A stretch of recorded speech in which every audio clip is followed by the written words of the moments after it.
It was my own 35th birthday party, and my sister invited all her rich friends to celebrate at my house. They mocked my homemade decorations, laughed at my discount dress, and called me pathetic. What they didn't know, my quiet husband was about to end their careers forever. If you've ever felt humiliated by people who were supposed to care about you, this story will break your heart and then put it back together. What happens next will shock you to your core. Stay until the end because this birthday girl gets the most incredible gift of all, justice. Smash that like button if you believe karma is real.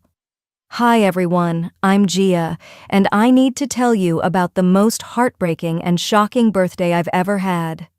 What started as the worst day of my life turned into something I never could have imagined. Let me start from the beginning. I'm 35 years old, and I work as a school janitor. I know it's not glamorous, but I love the kids and I'm proud of honest work. My husband Ryan is the most wonderful man. Quiet, hardworking, and he always does odd jobs around town to help us make ends meet. We live in a small house that we're still paying off, and every month is a struggle, but we're happy together. My younger sister Amanda is, well, she's everything I'm not. She married a successful lawyer, lives in a mansion, and has all the fancy things I could never afford. Growing up, I was always the other daughter, the one who didn't go to college, who didn't marry rich, who didn't make something of herself. But you know what? I thought that was okay. I thought family was about love, not money. 2 weeks before my 35th birthday, Amanda called me with the most surprising news. "Gia, honey," she said in that sweet voice she uses when she wants something, "I want to throw you a proper birthday party. At your house, I'll invite some friends to make it really special." I was so touched, I actually started crying right there on the phone. When was the last time someone wanted to celebrate me? When was the last time I felt important? "Amanda, you don't have to do that," I said, but my heart was already racing with excitement. "No, I insist. You deserve to be celebrated. Just leave everything to me." I was over the moon. My sister wanted to honor me, to make me feel special. I spent the next 2 weeks planning and preparing. I bought a simple dress from the thrift store. It was navy blue with small flowers, and it made me feel pretty. I used my grocery money for it, but it was worth it. This was my birthday. I spent hours making decorations by hand, paper flowers, colorful streamers, little signs that said, "Happy Birthday, Gia." I know they weren't fancy, but I made them with love. I baked my own birthday cake, a simple chocolate cake with vanilla frosting. I wrote 35 and grateful on top in pink icing. Ryan watched me prepare with this gentle smile on his face. He helped me hang decorations and even took pictures of everything. "You look beautiful, Gia," he said when I tried on my new dress. "This is going to be a wonderful day." I believed him. I really did. The day of the party, I was so nervous and excited. I kept fixing my hair and smoothing my dress. When Amanda arrived, my heart sank a little. She was wearing a designer outfit that probably cost more than my monthly salary, and she had 5 other women with her, all dripping in jewelry and designer clothes. "Gia, darling," Amanda air-kissed me, being careful not to mess up her makeup. "These are my friends, Caroline, Brenda, Monica, Linda, and Janet. Ladies, this is my sister Gia." The way she said, "my sister," like she was introducing a pet or a charity case, made my stomach drop, but I smiled and welcomed them into my home. "What a charming little house," Caroline said, looking around like she was in a museum of poor people's things. "And look at these decorations," Brenda added. "Did you make these yourself, Gia?" How creative. They were being polite, but I could hear the mockery underneath. Ryan was in the kitchen, quietly preparing drinks and snacks. He always became more quiet when we had company, but I could see him watching everything. "So Gia," Monica said, settling into my best chair, "Amanda tells us you work at the school. Are you a teacher?" "I'm a janitor," I said, trying to sound proud. "I love taking care of the kids and making sure they have a clean, safe place to learn." The silence was deafening. Linda actually covered her mouth to hide a smirk. "How noble," Caroline said. "It's so important to have people who do that kind of work." The way she said that kind of work made me feel about 2 inches tall, but it got worse. "And Ryan," Brenda called to my husband. "What do you do for work?" "Odd jobs," Ryan said simply, not looking up from arranging crackers on a plate. "Whatever needs doing." I saw Amanda's friends exchange glances. I knew what they were thinking, that we were both failures, both beneath them. "Well," Amanda said loudly, "let's get this party started. Gia, why don't you show everyone around your lovely home?" I gave them a tour of our small house, and with every room, I felt smaller and smaller. They made comments about the vintage furniture, my grandmother's hand-me-downs, the cozy rooms, tiny, and the unique decorating style. We couldn't afford to redecorate. When we came back to the living room, I overheard Caroline whispering to Janet, "I can't believe Amanda dragged us here. This is like visiting a museum of how the other half lives." "She's such a charity case," Janet whispered back. "Amanda always talks about her poor sister who never made anything of herself." My heart shattered. I excused myself to the bathroom and cried silently for 5 minutes. When I came back, I tried to act normal, but inside I was dying. Then came time for the cake. I was so proud of my homemade creation. I carried it out on my grandmother's cake stand, smiling despite my hurt feelings. "I made this myself," I said, setting it down carefully. "Chocolate with vanilla frosting." "How sweet," Caroline said, standing up to get a better look. "It's so homemade." As she leaned over to examine it, her elbow accidentally knocked into the cake stand. I watched in horror as my beautiful cake went flying, landing upside down on the floor. "Oh my goodness," Caroline gasped, but I saw the smirk she tried to hide. "I'm so sorry. How clumsy of me." I dropped to my knees, trying to save what I could of the cake. All those hours of work, all that love I put into it, destroyed. "Don't worry about it, Gia," Brenda said. "We can just order a real cake from the bakery." A real cake. As if mine wasn't real. As if my effort and love meant nothing. "Actually," Amanda said, standing up, "this is perfect timing for my speech." She raised her wine glass and everyone gathered around. I was still on the floor, trying to clean up cake crumbs, but I listened.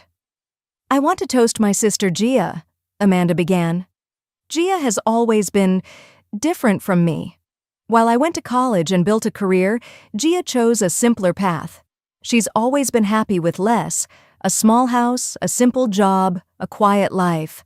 Some people might call it settling, but I call it accepting your limitations." The room was silent except for a few uncomfortable laughs. I felt like I was being dissected in front of strangers.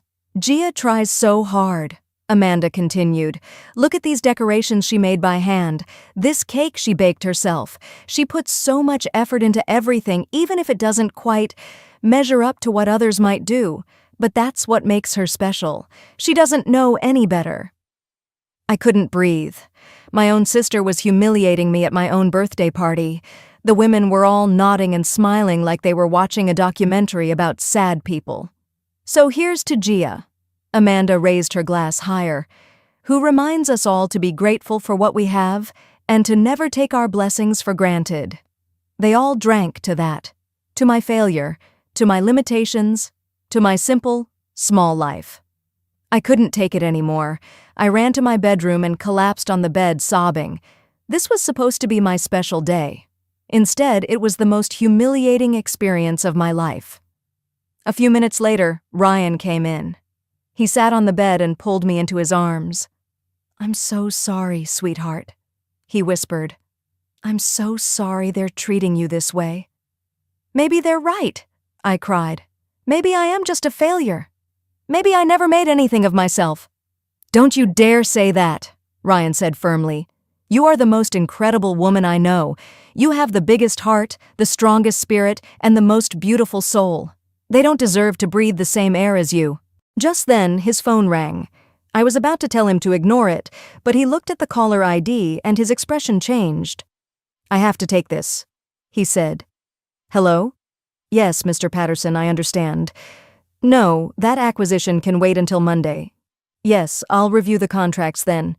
I stared at him. "Mr. Patterson? Acquisition?" Contracts? This didn't sound like someone talking to a handyman. Ryan, I said slowly. Who was that? He looked at me with such love and sadness in his eyes. Gia, sweetheart, I need to tell you something. I should have told you years ago, but I was afraid. Afraid of what? I'm not who you think I am. I mean, I am. I'm still the same man who loves you more than life itself. But I'm the chairman of Mitchell Holdings. I own most of the commercial real estate in this city. I'm worth, well, billions. I thought I was hearing things. What? I grew up poor, Gia. Really poor. When I made my first $1 million, I swore I'd never forget where I came from. I've been living simply because I wanted to stay connected to real people, to real love. When I met you, I knew you loved me for who I was, not what I had. That was everything to me. My head was spinning. You're rich? Very rich. And Amanda's husband works for one of my companies. So do most of the husbands of the women out there. They have no idea who I am because I use a management company to run things, and I've never appeared in public as the owner. I sat there in shock. My husband, my quiet, humble husband, was one of the richest men in the city. Why didn't you tell me? Because I was afraid you'd change. I was afraid you'd love me differently. But watching them hurt you tonight, I can't stand it anymore. They need to learn what real value looks like. He showed me his phone. He had been taking pictures and videos all evening. All the cruel comments, all the mockery, all the humiliation. What are you going to do? I asked. He smiled, but it wasn't his usual gentle smile. This was something else entirely. I'm going to give you the birthday present you deserve. Come on. We walked back to the living room together. The women were still there, now openly going through my things and making comments about my quaint lifestyle. Ladies, Ryan said softly, I hope you're enjoying the party. Oh, we are, Caroline said. Gia, your husband is so sweet and so quiet. You hardly know he's here. Actually, Ryan said, pulling out his phone, I've been here the whole time, taking pictures, documenting everything. He started showing them the photos he'd taken, pictures of them mocking the decorations, laughing at the cake, whispering cruel comments. These are fascinating, Ryan said calmly. Especially this one of you knocking over the cake, Caroline. And this recording of your speech, Amanda. Really captures the character of everyone here. The women looked confused, but I could see Amanda starting to worry. I'm thinking of having these printed and framed, Ryan continued, maybe sent to some people who might find them interesting, like your husband's law firm, Caroline, or Monica's husband's accounting practice, or Linda's family business. What are you talking about? Brenda demanded. Ryan smiled. I'm talking about Mitchell Holdings.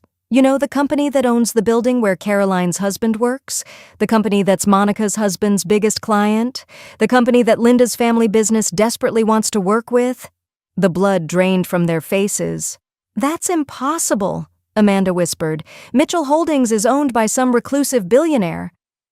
Ryan Mitchell, my husband said simply. Nice to meet you. Again. The silence was deafening. I watched as the realization hit them.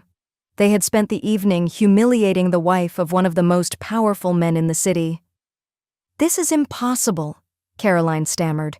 You live in this tiny house. You do odd jobs. I choose to live simply, Ryan said. I choose to work with my hands. I choose to be married to a woman who has more class and dignity in her little finger than all of you put together. He walked over to me and took my hand. This is my wife, Gia. She works as a school janitor because she loves children and wants to make their world better. She bakes cakes from scratch because she puts love into everything she does. She makes decorations by hand because she believes in personal touches. She is the most successful person I know because she has never lost her heart. The women were now pale and shaking. Amanda looked like she might faint. Now, Ryan continued, I have some phone calls to make. Caroline, your husband's lease is up for renewal next month. I'll be sure to mention tonight's events to my property managers. Monica, your husband's accounting contract is also up for review. Linda, your family's loan application is on my desk. And Brenda, your husband's company has been hoping to land that downtown development project. He paused, looking at each of them. Amanda, your husband works for Peterson, Clark & Associates. They're one of my subsidiary companies. I'll be having a chat with the partners about the kind of character they want representing their firm. Ryan, please, Amanda begged. I'm her sister. You didn't mean to humiliate your sister at her own birthday party? You didn't mean to mock her job, her home, her efforts? You didn't mean to stand by while your friends destroyed her cake and called her a failure? The room was silent except for the sound of Caroline starting to cry. Please, she whispered, I'm sorry. I'm so sorry. Sorry you said it or sorry you got caught? Ryan asked. I watched these women who had seemed so powerful and superior just minutes ago now crumbling in front of me. But you know what? I didn't feel good about it. I felt sad. Ryan, I said softly, can I say something? He nodded and stepped back, giving me the floor. I want you all to know that I forgive you, I said. Not because you're sorry now, but because holding on to anger would poison my heart. But I also want you to understand something. I looked at each of them, including my sister. I am not less than you because I work with my hands. I am not less than you because I live in a small house. I am not less than you because I shop at thrift stores or bake my own cakes. My worth isn't measured by my bank account or my job title. My voice got stronger as I continued. I get up every morning and make the world a little better. I clean schools so children can learn in a safe environment. I love my husband not for what he has, but for who he is. I make things with my own hands because I believe in putting love into the world. I looked directly at Amanda. And I am not your charity case. I am not your example of what not to be. I am your sister and I deserved better from you. Amanda was crying now. Gia, I'm so sorry.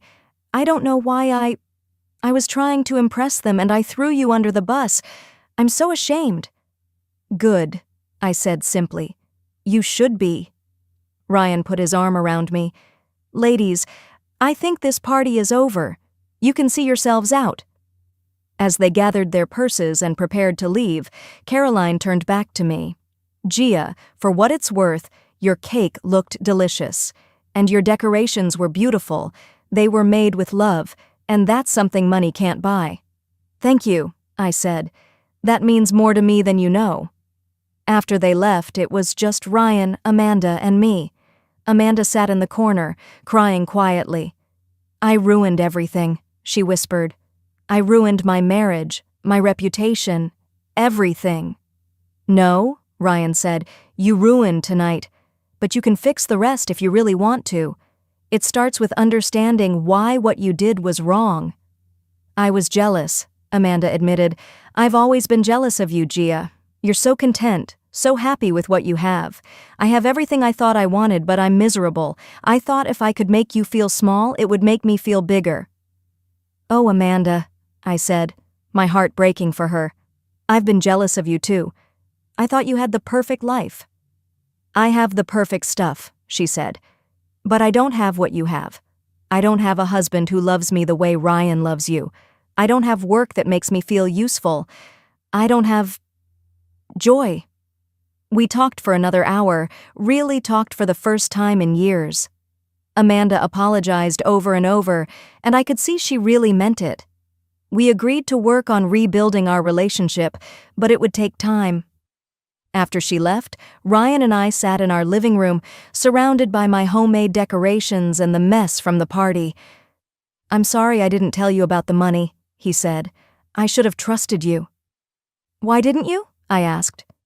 Because I've seen what money does to people. I've seen marriages destroyed by it, families torn apart. When I met you, you loved me when I was just a guy who fixed your neighbor's fence.